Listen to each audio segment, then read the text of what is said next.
Sabalenka fires Australian Open warning with Brisbane domination. Brisbane, Australia, AFP.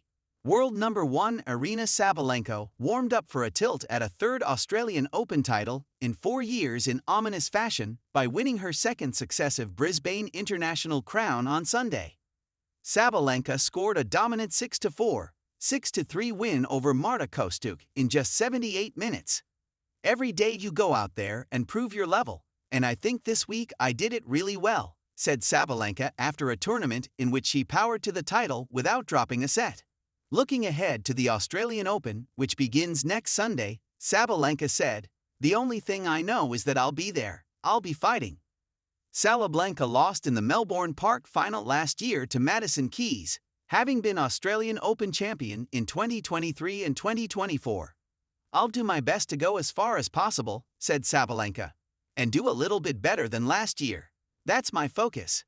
Kostyuk, the world number 26, had enjoyed a spectacular week, beating 3 top 10 players on the way to the final.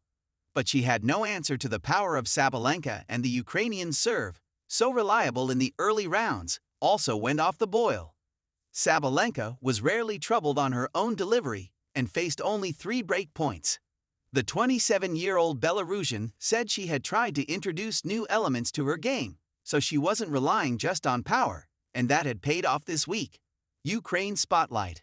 "I finally found the touch game," she said. "I figured something and I kind of changed my game style. Now, I'm not only the aggressive player, I can play at the net, I can be in defense, I can use my slice, I have a good touch. I'm super happy to see that things are clicking together." There has been animosity between the two players in the past. Like many Ukraine players, Kostyuk refuses to shake hands with Russians or Belarusians because of the war in her homeland. There was no handshake at the end of the Brisbane final, and in her speech at the trophy presentation, Kostyuk brought up the situation in Ukraine. "I play every day with a pain in my heart, and there are thousands of people who are without light and warm water right now," she said. "It's minus 20 degrees outside, and it's very painful to live this reality every day." Sabalenka said she wasn't concerned by Kostyuk's attitude towards her. "It's their position, what can I do?" she asked. "When I go out there, I think about my tennis and the things I have to do to get the win.